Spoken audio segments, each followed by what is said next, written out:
पात करी दो धूती मेरी जिनने हरी डाली। अरे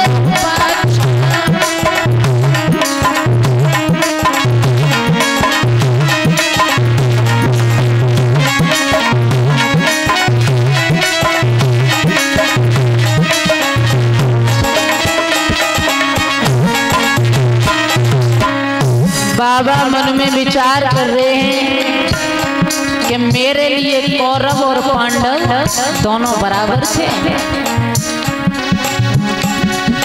अरे हमारे दोनों ही नाती,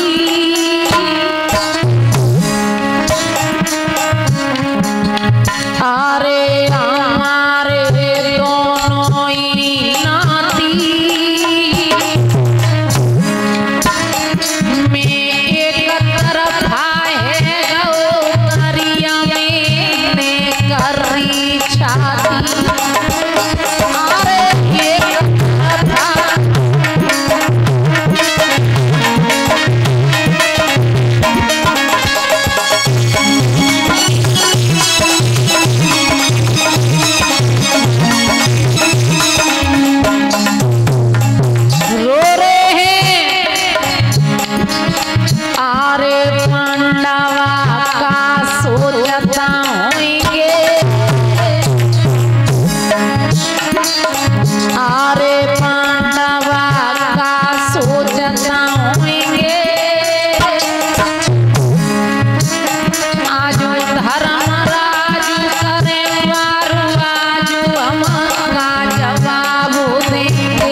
पानी पिला दो, अर्जुन पानी पिला दो।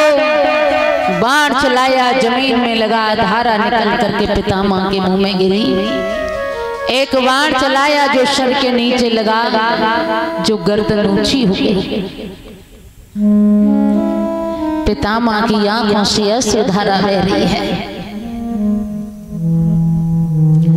पितामह कह रहे हैं, अर्जुन तुम जानते हो कि मैंने जानबूझ करके अधर्म का साथ इसलिए दिया था क्योंकि मैंने दुर्योधन का नमक खाया था। अर्जुन कहने लगे, बाबा आज तुम्हें धर्म अधर्म बड़ा याद आ रहा है। यही थोड़ी याद थोड़े दिन पहले विचार कर लेते तो आज ये समय तुम्हें देखने को नहीं मिलता। और कह रहे हैं बाबा, अरे आई रे तुम्हें याद धर्म की, आज बड़ी दिन में आई, और जे याद पहले आए जाती तो होती नहीं।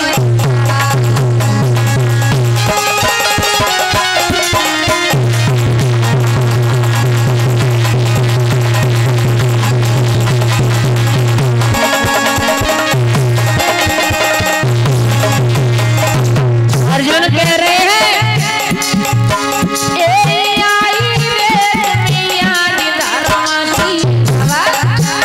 अरे बड़ी देर में आई,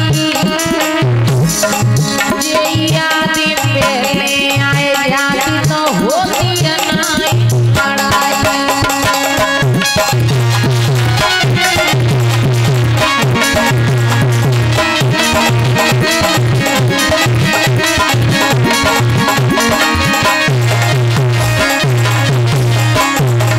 और बोले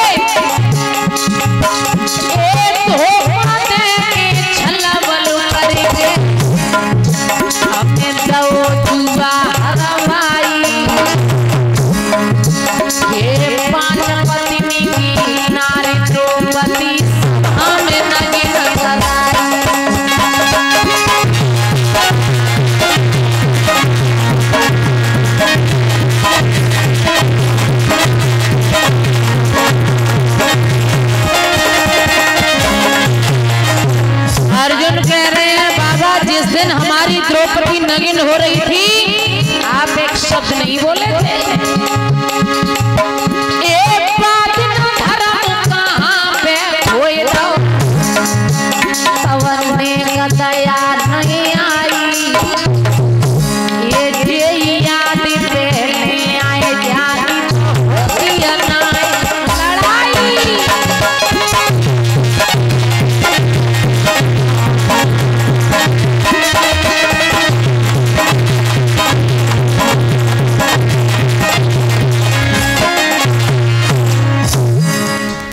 इधर दुर्योधन समझ गया भक्तों कि अब मेरे भाइयों का बदला कोई नहीं ले सकता। जिधर नजर घुमाता है उधर भैया की लाश पाता है, बड़ी जोर जोर से रो रहा है।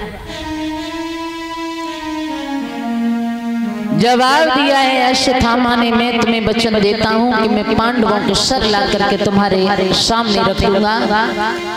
अश्वत्थामा चला जाकर के द्रौपदी के 5 छोटे छोटे बच्चे सो रहे थे, सर को धड़ से लग गया, लेकर के चलाया आगे। तो दुर्योधन को बड़ा खुशी हुई कि पांडवों के सर हैं, लेकिन हाथों में जैसे ही सर लिए और मसले तो नन्हे नन्हे बालकों के सर थे।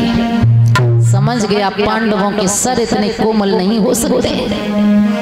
एकदम से उनको देखा तो बच्चों के सर थे, एकदम से दुख उत्पन्न हो गया, तो उसे श्राप लगा था वो दुख और सुख एक साथ में देखेगा तो मृत्यु हो जाएगी। दुर्योधन की मृत्यु हो गई। इधर द्रौपदी ने जैसे ही अपने 5 बालकों को देखा, बिलख बिलख करके रोने लगी, डेरों में खून बह रहा था, हर अवला पड़ी रो रही थी। द्रौपदी बाल बिखराए हुए लालों पे पड़ी रो रही। कृष्ण कहने लगे द्रौपदी क्यों रो रही हो? जवाब दिया है माधव मेरे पुत्र मेरी आंखों के आगे मारे गए। अर्जुन को धैर्य बंधाया, अर्जुन के मोह को दूर किया।